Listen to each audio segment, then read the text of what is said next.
ধানের শীষে যেমন সিলটা দিবেন, হ্যাঁ পক্ষেও তেমন দিবেন। দয়া করে এই রায়টা দিয়েন তারেক রহমান। এটা হচ্ছে আজকের পত্রিকার একটা শিরোনাম। মানে হলো, কথাটা তাৎপর্য হলো যে আজকে থেকে, মানে গতকালকে থেকে তারেক রহমান প্রকাশ্যে পাবলিক মিটিং এ, এখন উনি উত্তরবঙ্গে আছেন বা আজকে ফিরবেন, ওদের বগুড়াতে বা অন্য কোথাও গিয়ে এই কথাটা বলেছেন। এই প্রথম উনি হ্যাঁ পক্ষে ভোট দেওয়ার জন্য পাবলিক মিটিং এ বক্তব্য রাখছেন।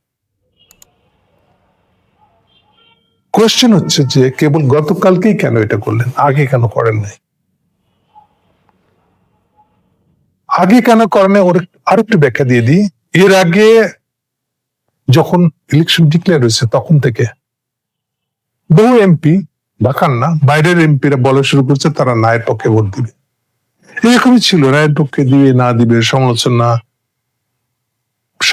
না, ওটাই আমাদের যেটা ইচ্ছা এটা দিবে, এরকম চলছিল। এরপরে দেখা গেল যে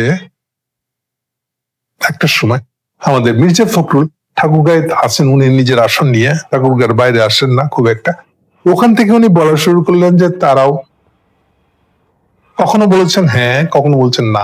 হ্যাঁ পক্ষে আবার যখন প্রশ্ন করা হয়েছে আপনি কি তার নায়ের পক্ষে ভোট করছেন, বলছেন না আমরা তো সংস্কারের পক্ষে। কিছু হলে এইসব কথা বলেন ওনারা, আমরা তো সবার আগে 31 দফা দিচ্ছি। মানে মিক্সড একটা ফিলিং দিয়ে রাখছে, স্পষ্ট করে বলছে না। শেষে ওদের ইলেকশন পরিচালনা কমিটির প্রধান যে খান, উনি পরিষ্কার করে বললেন যে না, এখন থেকে বিএনপির পজিশন হলো আমরা হ্যাঁ ভোটের পক্ষে থাকবো।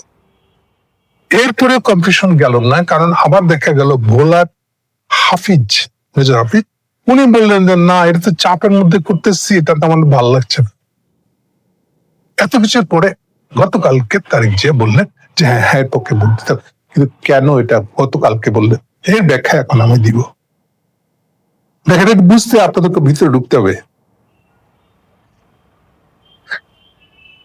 এই যে গণভোটের হ্যাঁ ভোট, এটা স্বাভাবিক। হ্যাঁ ভোট যদি জিতে যেতে চায় তাহলে কমপক্ষে ধরেন যে 60% হ্যাঁ ভোটের পক্ষে ভোট পড়ছে। এখন জিতে যাওয়ার এই 60% পেয়ে যদি জিতে যায় 50 বেশি, তাহলে এর আরেকটা অর্থ আছে। এই অর্থটা আপনাদেরকে আমি এখন জানাবো। অর্থটা হলো এই, যদি হ্যাঁ ভোট জিতে যায় এবং দেখা যাচ্ছে বিএনপির যা নিয়ে সন্দেহ আছে, দ্বিধা আছে অন্তত, হ্যাঁ ভোটের পক্ষে তারা থাকবে কি থাকবে না, কানে কানে হয়তো দলের কর্মীকে বলবে তুমি হ্যাঁ এর পক্ষে ক্যাম্পেইন করো না, অর্থাৎ দ্বিধা আছে, অ্যাটলিস্ট এটুকু তো বলা যায়, ব্যাকফুট আছে, আসা যাওয়া আছে। তাহলে এই অবস্থায় যদি হ্যাঁ ভোট জিতে যায়, এর মানে কিন্তু হবে তারেক জিয়ার জোট ওরা 60% পেয়ে সংখ্যাগরিষ্ঠতা হবে না, এর সঙ্গে এর সম্পর্ক আছে। যদি আমরা দেখি যে 60% দিয়া হ্যাঁ ভোট ওলারা জিতে যাচ্ছে, এর মানে হলো আমরা বিএনপি জিতবে না এরকম একটা রেজাল্ট দেখবো। আমরা বুঝতে পারছি নিশ্চয়ই যে এর সাথে এইটুকু সম্পর্ক আছে। আচ্ছা, তাহলে হ্যাঁ ভোট কি জিতবেই আমি নিশ্চিত হয়ে গেছি? আমার কাছে মনে হচ্ছে হ্যাঁ ভোট জিতানোর পক্ষের লোকেরা অনেক ভারী, যেহেতু হ্যাঁ ভোটের পক্ষে খোদ ইনুসান গং যতগুলো লোক আছে, অ্যাডমিনিস্ট্রেশন আছে, তারা হ্যাঁ ভোটকে জিতিয়ে আনতে হবে এরকম একটা পজিশন তাদের আছে। প্লাস হোল 11 দল, জামাতের নেতৃত্বে 11 দল, তারা তো আছে। এই পাল্লাটা ভারী বেশি। তাহলে এই পাল্লা ভারী বেশি শুধু না, আরেকটা কথা আছে যেটা বিস্তারিত আমি এখন যাবো না।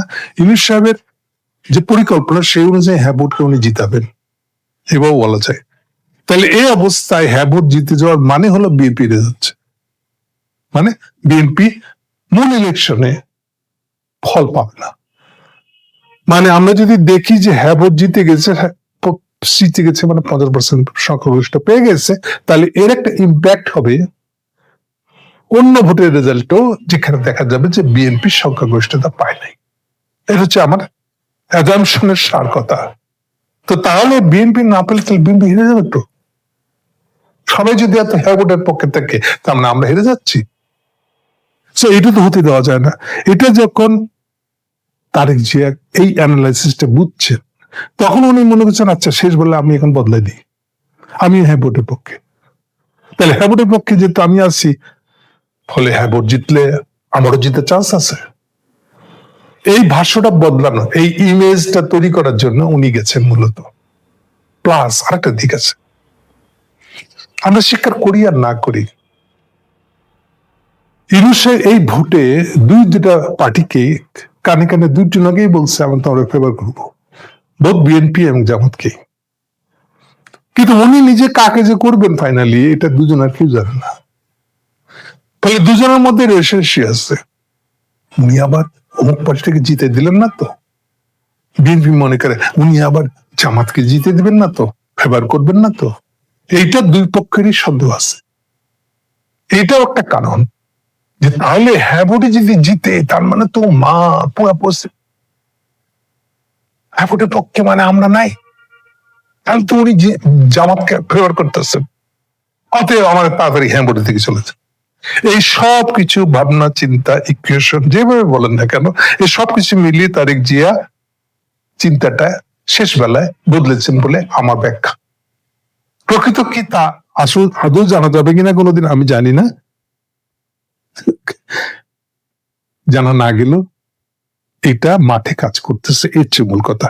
ওকে, তাহলে সব কথা হলো হ্যাঁ ভোটে জিতে যাওয়া মানে হ্যাঁ ভোটের সামঞ্জস্যপূর্ণ হলো